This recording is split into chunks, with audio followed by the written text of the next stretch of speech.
I'm not sure how long this video is gonna be since I don't have much to say about this topic, but I still want to talk about it a little bit since I have some thoughts. In case you didn't know, there's this game on the App Store called Block Blast, and the best way I know how to describe it is it's a puzzle game. It's very repetitive, which might have been a contributing factor to its popularity. The game itself is fine, but the community, because yes, it somehow has a community, is a different story. I'm unsure as to when exactly this happened, but a few months back I noticed it had started gaining traction on TikTok, specifically due to people using it as background footage for videos, similar to how people would use Subway Surfers as background footage. People would record themselves playing Block Blast and then use an AI text-to-speech voice to talk about stuff. Put it simply, this genre of videos would become known as Block Blast rants. At first, they started out normal-ish, about as normal as it can get when you have a bunch of middle schoolers ranting on TikTok. But eventually, people decided that ranting about normal things like school, their family, or friends that they're having issues with wasn't enough. So they shifted over to something much more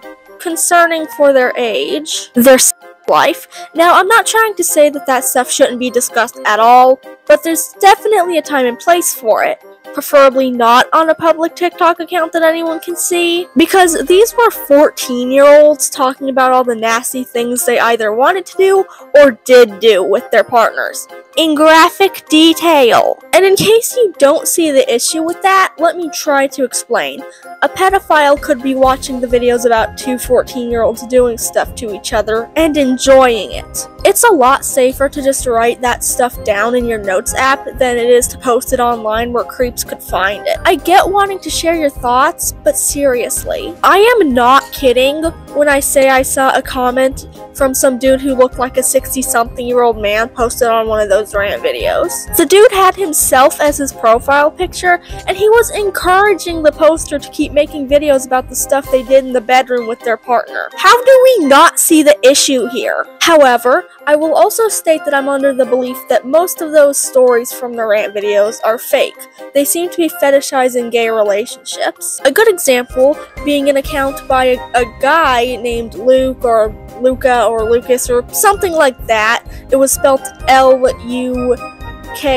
I don't know how that's pronounced, actually. And he would constantly post about wanting to do stuff with his boyfriend. And on the surface, it seemed like it could have been true. It could have been a real relationship between two people. But when you look deeper, you'll notice there's some cracks in the story. For example, these two guys live in Russia, which isn't accepting of gay relationships, apparently, according to other comments that I've seen and other people who did research regarding the whole situation. I've heard people say it's forbidden to be gay in Russia or something. I don't even know if that's true, so don't take my word for it, because I'm not in Russia. I don't know the laws there. And also there was the fact that they would rarely post about anything that wasn't their bedroom activities. Not even a, hey guys, my boyfriend and I had a picnic today and it was really lovely, or anything like that. And then of course there's the fact that the quote-unquote boyfriend of this person's, he did a face reveal on his story that turned out to be fake. He took an image from Pinterest that was originally posted 6 months before he tried to claim it was his. Like, at that point, just don't do a face reveal at all, because by taking the Pinterest image and claiming it as your own, you're only making yourself look more suspicious. There's a lot more to this situation. I'm just explaining it on a very surface level to save time. Long story short, both of them turned out to be the same 15-year-old girl in Canada who fetishized gay relationships. It was quite literally fetish content, as well as CP, because CP can be written, it doesn't have to be in video or picture form. It can be written like a fictional story and still count as CP, but it's for some reason less looked down upon in society if it's in the written forms,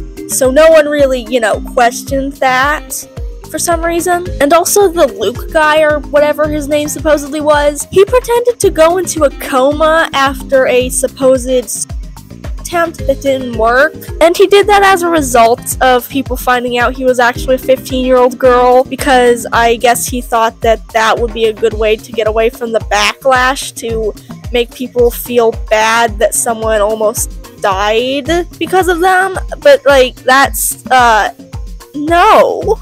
That's not... I think that entire situation also inspired others to make fake gay relationship block blast rant accounts, because there was quite the increase in the creation of that type of content around the time all of this was taking place. And something that I found really odd about it all was that there was little to no lesbian block blast rants or straight block blast rants. For some reason, the only people who wanted to rant about their partners and doing stuff with their partners, it was all just gay men, which there's nothing wrong with that, but I want to say that most of those stories are fake, because why?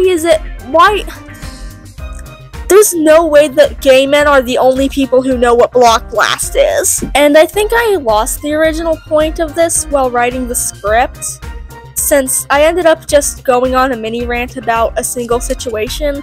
But basically, I wanted to make this video to express how I don't agree with using block blast rants to post about such personal matters online. I feel like it would be much more socially acceptable if the people doing this were adults, but they're very clearly not.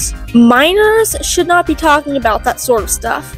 At least not publicly, because newsflash, there are creeps on the internet. I actually talked to my brother about this a few months ago because of how strange I find it all to be, but I've also wanted to talk about it on YouTube for a while. That's all I really wanted to say. I don't know how to end this video, so here's a closing statement from the one and only Echo, because he decided to help me write the script last night. 1Q8 UYK VVVV8.